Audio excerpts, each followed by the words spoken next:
প্রিয় দর্শক সবাইকে আমন্ত্রণ জানিয়ে শুরু করছি দেশ টিভির ফ্যাশন রূপ মাধুর্য বিষয়ক বিশেষ আয়োজন ভিট আত্মবিশ্বাসী সৌন্দর্য অনুষ্ঠান। সাথে আছি আমি তাবাসসুম প্রিয়াঙ্কা। মানুষ বরাবরই সৌন্দর্য পাগল, আর মানুষ তাই সুন্দরকে বেছে নেয়। নিজেকে সবার মধ্যে সুন্দরভাবে উপস্থাপন করার ইচ্ছা থেকেই মানুষ সৌন্দর্য চর্চা করে। পোশাক কেবল একটি পরিধানযোগ্য বস্তু নয়, এটি হলো একটি ভাষা। প্রসাধনী হচ্ছে দেহের বাইরের পরিচর্যা, সৌন্দর্যের মূল উৎস কিন্তু দেহের ভেতর। তাই বাইরের পরিচর্যার সঙ্গে দেহের ভেতরের পরিচর্যাও প্রয়োজন।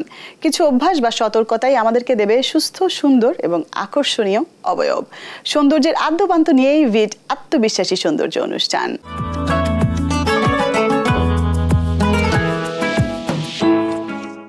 দর্শক, এবারে আমরা জেনে নেব কিছু ঘরোয়া টিপস। ভিট আত্মবিশ্বাসী সৌন্দর্য অনুষ্ঠানের সাথেই থাকুন।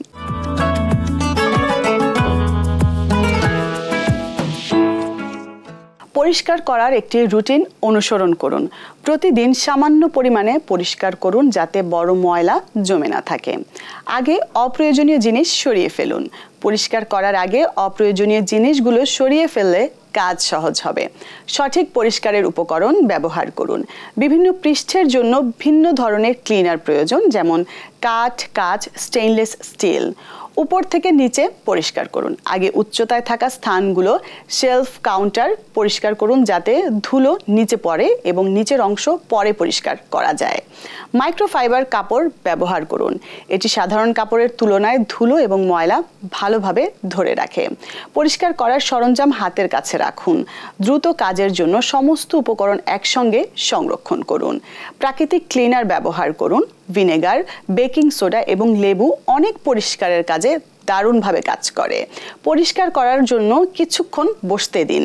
ক্লিনার স্প্রে করার পর কয়েক মিনিট অপেক্ষা করুন, তারপর মুছুন যাতে ভালো ফল পাওয়া যায়।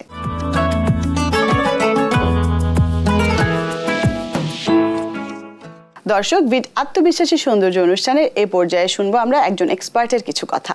সবাইকে পবিত্র মাহে রমজানের শুভেচ্ছা। এই রমজান মাসে ইবাদতের পাশাপাশি আমরা আমাদের শরীরের কিভাবে যত্ন নিতে পারি, চলুন আজকে সম্পর্কে জানি। আমি ডক্টর নওসাবা নূর, মেডিসিন বিশেষজ্ঞ হিসেবে আপনাদের বলতে চাই, আপনার এই রমজানে আপনাদের খাদ্যাভ্যাসের রুটিনটা কেমন করবেন, পানীয় কতখানি খাবেন, অথবা আমাদের জীবনযাত্রায় কী কী পরিবর্তন আনা খুব প্রয়োজন। প্রথমে আমরা একটু নজর দিই খাদ্যাভ্যাসের দিকে। আমরা দেখা যায় স্বাভাবিকভাবে আমাদের সাংস্কৃতিক কারণে বা আমাদের ডে টু ডে ইফতার রুটিনের কারণে ভাজা পোড়া বা অতিরিক্ত মিষ্টি জাতীয় খাবার বেশি খাওয়া হয়। যেমন আমরা পছন্দ করি আমাদের ইফতারের প্লেটে বড়া, বেগুনি, তারপর ধরেন আমরা রোজাটা খুলি হচ্ছে একদম চিনি দিয়ে, অতিরিক্ত চিনি দিয়ে মেশানো শরবত দিয়ে। কিন্তু আসলে আইডিয়ালি আমাদের রোজাটা ভাঙা উচিত কীরকম ইফতারের মাধ্যমে, চলুন আজকে সে সম্পর্কে জানি। প্রথমে আমরা ইফতারটা শুরু করতে পারি খেজুর এবং 1 গ্লাস পানি দিয়ে। খেজুরে রয়েছে ক্যালসিয়াম, ম্যাগনেসিয়ামে ভরপুর এবং অনেক নিউট্রিয়েন্ট, যেটি আপনাকে সারাদিন রোজা রাখার পরে আপনার ক্লান্তিকে দূর করতে খুব সাহায্য করবে। এর পাশাপাশি বলে রাখার প্রয়োজন, খেজুরে রয়েছে ফাইবার, যেটা আপনার কোষ্ঠকাঠিন্য দূর করতে সাহায্য করবে। আমরা বলে থাকি আপনি 2টো খেজুর খেতে পারেন, এবং এর পাশে যদি শরবতের পরিবর্তে শুধুমাত্র সাদা পানি অথবা ডাবের পানি খান, তাহলে কিন্তু এটা খুব ভালো হয় আমাদের রোজা ভাঙার ক্ষেত্রে আমাদের শরীরকে স্বস্তি দিতে। তবে এক্ষেত্রে বলে রাখা প্রয়োজন, ডায়াবেটিক রোগীদের আসলে খেজুরটা পরিহার করাই শ্রেয়। খেজুরে পরে আপনি খেতে পারেন আপনার শাকসবজি সালাদ দিয়ে শুরু করতে পারেন। হালকা আপনি একটা সালাদ বানাতে পারেন, শসা, টমেটো, লেটুস দিয়ে সবজি থাকতে পারে। এর পাশাপাশি থাকতে পারে কিছু লিন মিট, বেক করা চিকেন অথবা মাছ অথবা লিন মিট, যেটা আপনাকে তাৎক্ষণিক প্রোটিনের একটি সরবরাহ দিবে। এছাড়া আমরা অনেক সময় ইফতারে হালিম খাই। হালিম কিন্তু খুব পুষ্টিকর একটা খাবার, কারণ সেখানে রয়েছে ডাল এবং মাংসের সমাহার।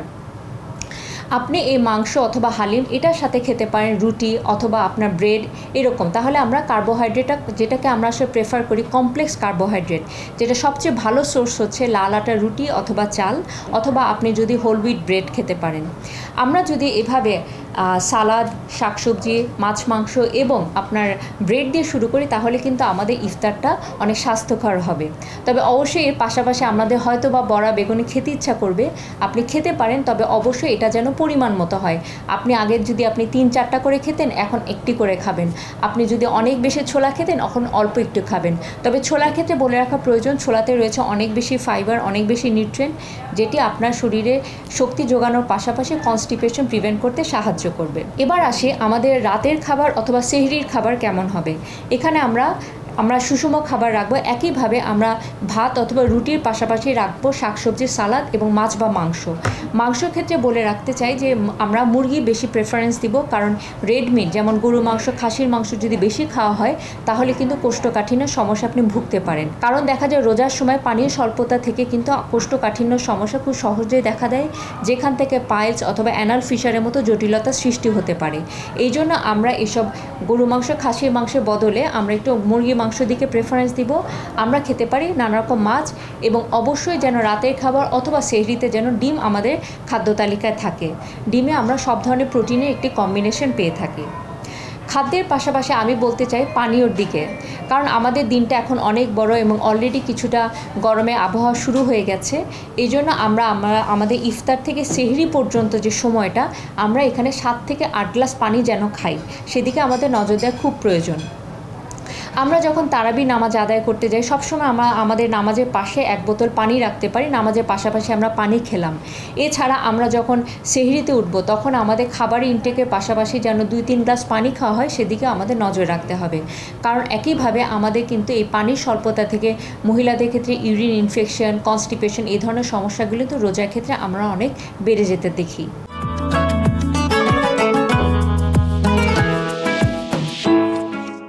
দর্শক, দেশ টিভির ফ্যাশন এবং রূপ মাধুর্য বিষয়ক বিশেষ আয়োজন ভিট আত্মবিশ্বাসী সৌন্দর্য অনুষ্ঠান থেকে এ পর্যায়ে যাব ছোট্ট একটা বিরতিতে। কোথাও যাবেন না, আমাদের সাথেই থাকুন, কারণ বিরতির পর ফিরছি একজন অতিথিকে নিয়ে। দর্শক, বিরতির পর আবারও ফিরে এলাম দেশ টিভির ফ্যাশন এবং রূপ মাধুর্য বিষয়ক বিশেষ আয়োজন ভিট আত্মবিশ্বাসী সৌন্দর্য অনুষ্ঠানে। সাথে আছি আমি তাবাসসুম প্রিয়াঙ্কা। ভিট আত্মবিশ্বাসী সৌন্দর্য অনুষ্ঠানের প্রতি পর্বে আমাদের সাথে স্টুডিওতে থাকেন একজন আমন্ত্রিত অতিথি। আজও তার ব্যতিক্রম হয়নি, আমার সাথে স্টুডিওতে আছেন ভীষণ সুন্দর একজন মানুষ, চিত্রনায়িকা নিঝুম রুবিনা। আমন্ত্রণ আপু আপনাকে। খুব সুন্দর লাগছে, খুব সুদিং লাগছে। কেমন আছেন? Thank you so much. আপনাকেও অনেক অনেক সুন্দর লাগছে, really so pretty. Thank you. প্রথমেই আপনার কাছে জানতে চাই, আপনি ব্যক্তি নিঝুম রুবিনার কাছে সৌন্দর্যের সংজ্ঞাটা কি? আমার কাছে মনে হয় ইনার বিউটিটা হচ্ছে মেন। ইনার বিউটিটাই হচ্ছে আমার মানে রিয়েল বিউটি, ফ্রন্ট বিউটিটাকে আমাকে রিফ্লেক্ট করে। ওকে, একটু আমরা তাহলে বাহ্যিক সৌন্দর্য নিয়ে কথা বলি। যেহেতু আপনি বলছেন ইনার বিউটিটাই আসলে বাইরের লুকটাকে অনেক বেশি সুন্দর করে তোলে, কিন্তু বাহ্যিক রূপটাও যে একটা কথা আছে না, যে আগে দর্শনধারী পরে গুণ বিচারী। হ্যাঁ, আপনাকে আমি দেখতে পাচ্ছি মাশাআল্লাহ, খুব সুন্দর স্কিন, খুব সুন্দর চুল। আপনি বাহ্যিক সৌন্দর্যটা মেনটেন করবার জন্য কি কি করে থাকেন? বাহ্যিক সৌন্দর্য যেটা অনেকেই জানে, যে প্রথমত আমার একটা পার্লার আছে, আজকে প্রায় 10-11 বছর হয়ে গেল। 2015 সাল থেকে নিয়ে আমার পার্লার। সো পার্লারের যে টেক কেয়ারের যে ব্যাপারগুলো, তার আগের থেকে আমি মানে পার্লারিংটা কেন জানি আমার কাছে মনে হয় এটা আমার নিজের ফ্রেশনেসের জন্য আমি এটা করি। এটা হচ্ছে জাস্ট স্কিন টেক কেয়ারের জন্য। দেন হচ্ছে নিজের পার্লার থাকলে তো কোনো কথা নেই। হ্যাঁ, সেটা দেন হচ্ছে তারপরে গিয়ে আমি প্রচুর ডায়েট করি।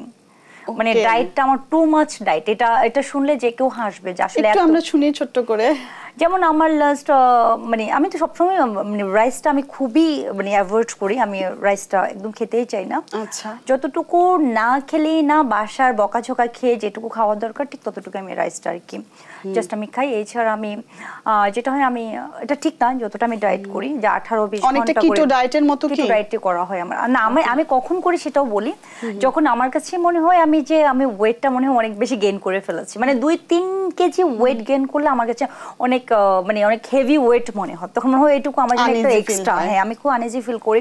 দেখেছি একটু ফ্যাট আছে, একটু পিছনে ফ্যাট, একটু বেলি ফ্যাট, এগুলো আমি একদম নিতে পারি না। ওকে, সব সময়ের জন্য এটা gym, workout, meditation, yoga everyday আমি জিম এন্ড হচ্ছে আমার বাসার রুফটপ তো অনেক wide zone, so everyday 40-50 minutes করে আমি আমার হাজবেন্ডের সাথে আমি হাঁটি, এন্ড হচ্ছে আমার জিমটা রেগুলারই হয়। ওকে, আপনি তো একজন ব্যবসায়ী আবার একজন চিত্রনায়িকা, কোনটা আসলে মেইনটেইন করাটা কঠিন? আমার এখন যেটা হয়, এখন কাজটা মেইনটেইন করে একটু টাফ হয়ে যাচ্ছে, বিকজ আমার যেহেতু বেবি আছে, সবাই জানে 3 বছরের একটা বেবি আছে। সো ওকে রেখে, যেমন আজকে এখানে আসতে মানে অনেক কষ্ট করে রেখে আসছি, ওকে রেখে এখন আমার কোথাও মুভ করাটাই হচ্ছে আমার জন্য এখন খুব কষ্টকর। ওকে, চিত্রনায়িকা হওয়ার জার্নিটা একটু যদি ছোট্ট করে শুনি। চিত্রনায়িকা হওয়ার জার্নিটা আসলে এটা মডেলিংটাও মানে আমার কখনো আসলে এরকম ড্রিম ছিল না, সত্যি কথা। আর এটা জাস্ট চলতে চলতে হয়ে গেছে। আমার হাজবেন্ডের, আমার বিয়েটা তো জানিয়েছি যে বিয়েটা আমার অনেক আগেরই করা ছিল, মানে মিডিয়াতে আসার আগে আসলে বিয়েটা করা ছিল, যদিও পাবলিশড করা ছিল না। তো এটা ওর খুব কাছের কাজিনের থ্রুতে আমি ফার্স্ট বিজ্ঞাপনটা করতে যাই, জাস্ট একটা স্টিল ছবি স্টুডিও থেকে তুলে, দেন সিলেক্ট হয়ে যাই। তারপর সিলেক্ট হওয়ার পর যখন কাজ করি, বড় নির্মাতা শামীম ভাই ছিলেন, সো ওনার কাজে সিলেক্ট হলাম, কাজ করলাম, তারপর আরো দুটো কাজ করলাম, দেন হচ্ছে বড় বড় বিলবোর্ড, টিভিসি কন্টিনিউয়াস হচ্ছে। দেন তখন মনে হচ্ছে যে না, প্রফেশনটা আমার আসলে মানে কন্টিনিউ করা উচিত। দেন মানে এটা কন্টিনিউ হয়ে গেছে। সেক্ষেত্রে হাজবেন্ডের একদম 100% সাপোর্টই সবসময় ছিল। মানে প্রত্যেকটা মোমেন্টে আমি বলবো আমার হাজবেন্ডের জন্য আজকে আমি এখানে এসেছি। ওর প্রচুর সাপোর্ট ছিল। Progressive man. হ্যাঁ, একদম একদম। আচ্ছা, একটু কাজের প্রসঙ্গে আসতে চাই। বর্তমানে কি কি কাজ পাইপলাইনে আছে? আমার 4-5টা মুভি অলরেডি পাইপলাইনে আছে, যেটা আমাদের নিজেদের প্রোডাকশনের আছে। হচ্ছে ভালোবাসি বল, এন্ড হচ্ছে ভালোবাসি বল, জানরে, বেসামাল, তিনটেই হচ্ছে আমাদের নিজেদের। আমার হাজবেন্ডের, দুইটা ডিরেক্টর ও নিজেই। এন্ড হচ্ছে আপনার সংসার, তারপর 2 মা, দেন এমন 5টা-6টা মুভি আমার মানে রেগুলারই পাইপলাইন। কোনটা কি এই যে কয়দিন পরে তো ঈদে আসবে না? ঈদে আসবে না, আমি ড্যাম শিওর না ঈদে আসবে না। কাজ শেষ হয়নি। কাজ আমার কিছু, যেমন আমাদের মুভিগুলো অলরেডি 70-80%, 90% কাজ শেষ হয়ে গেছে। জাস্ট আমরা এখনকার সিচুয়েশনের জন্য আসলে আমাদের কাজগুলো শেষ করছে না। আমার হাজবেন্ড ও হচ্ছে আর একটু পরে গিয়ে দেখি হয়তো গান ছাড়তে পারে ঈদে, আমাদের হয়তো আমরা মুভির গানগুলো হয়তো আমরা রিলিজ দিতে পারি। ওকে, আরেকটু সৌন্দর্যের বিষয়ে কথা বলতে চাই। এখন তো ট্রেন্ড চলছে অ্যাস্থেটিক ট্রিটমেন্ট, সার্জারি, লেজার, আরো অনেক কিছু। এই বিষয়টাকে আপনি কিভাবে দেখেন? আমার কাছে মনে হয় বিউটিটাকে আরো বেশি বিউটি কে না চায়। হ্যাঁ, আমরা ন্যাচারালি আমরাই সুন্দর, ঠিক আছে, বাট তারপরও আমার কাছে মনে হয় যে একটু জাস্ট ফাফি টোন, একটু আর একটু লুক একটু থাকে, তো একটু ফিল দেখলে মনে হবে যে ওয়াও, মানে একটা ন্যাচারাল বিউটি। ওকে ফাইন, সে সুন্দর, বাট অ্যাস্থেটিকের যে কিছু ব্যাপারগুলো এসেছে একটু প্রিসাইজ করে দেয়া, হ্যাঁ, ওইটাকে যা কারো একটু গালটা ফুলা আছে, গালটা একটু ভেঙে দেওয়া, কারো একটু জাস্ট চিনটা একটু শর্ট আছে, চিনটাকে একটু জাস্ট একটু লম্বা করে দেওয়া। কিন্তু এখানে যদি আমরা আবার ওভার ইউজ করে ফেলি, ফিলারগুলো অনেক বেশি ইউজ করে ফেলি, আমার মনে হয় সৌন্দর্যটাকে অনেক বেশি বাস দেওয়া হবে। সো এটাকে আমার মনে হয় নিজের যার যে ফেসটা যেমন জাস্ট ওইভাবে রেখে যদি করা যায়, আমার মনে হয় আই থিঙ্ক তাকে অনেক সুইট লাগবে, মানে আরো বেশি সুন্দর লাগবে। একটা প্রপার ওয়েতে যেতে হবে, প্রপার একটা প্রসিডিউরের উপরে যেতে হবে। কারণ এখন আমাদের অনেক বড় বড় ভালো ভালো অ্যাস্থেটিক ইয়েগুলো আছে, ক্লিনিকগুলো আছে। ওকে, আপনার কখনো কোনো অ্যাস্থেটিক ট্রিটমেন্ট নেওয়া হয়েছে? আমি নিয়েছি। এটা আসলে আমারগুলো বোঝার কোনো ওয়ে নেই। আমি একদম যেমন আমি আমাকে দেখলে কেউ বুঝবেই না যে আমি ওইভাবে নিয়েছি। সো আমি নিয়েছি এত কম করে। আমি সবসময় বলি যে আমাকে যেটুকুই দিবেন, আমাকে জাস্ট যেন এটা কেউ বুঝতে না পারে, জাস্ট আমার বিউটিটা যেন আমি নিজে বুঝবো। তাকে না, কারণ আমার ফেসটা তো সবাই কাছেই নন, খুব বেশি আর্টিফিশিয়াল যেন বোঝা না যে ও তুমি এটা করেছো, মানে এই টোনটা যেন আমাকে শুনতে না হয়। ওকে, যারা নতুন ইন্ডাস্ট্রিতে কাজ করতে চাচ্ছে তাদের উদ্দেশ্যে কি বলবেন? তাদের উদ্দেশ্যে বলবো, প্রথমত আমার কাছে মনে হয় প্রথমে ম্যানারটা শেখা উচিত, আর দেন হচ্ছে রেসপেক্ট করাটা জানা উচিত। তারপরে গিয়ে সে তার কোয়ালিটি দিয়ে সে মানে তার মানে একটা কাজ করার জন্য, এখন তো ফ্যাশন মিডিয়াতে কাজ করলেও ওইরকম কাজ শিখে আসতে হয় না।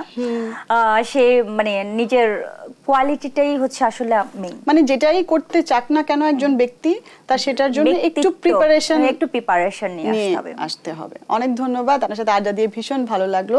দর্শক, দেশ টিভির ফ্যাশন এবং গ্রুপ মাধুর্য বিষয়ক বিশেষ আয়োজন ভিড আত্মবিশ্বাসী সৌন্দর্য অনুষ্ঠানের আজকের পর্ব এখানেই শেষ করছি। আশা করি পুরো আয়োজনটি আপনাদের ভালো লেগেছে। আমাদের আয়োজনের কোনো অংশ আপনারা যদি মিস করে থাকেন তাহলে তা দেখে নিতে পারেন দেশ টিভির অফিসিয়াল ফেসবুক পেজ এবং ইউটিউব চ্যানেল থেকে। সবাই ভালো থাকবেন, সুস্থ থাকবেন। আগামী পর্বে আবারও দেখা হবে এবং আমার সঙ্গে থাকবেন নতুন কোনো অতিথি। সে পর্যন্ত আল্লাহ হাফেজ।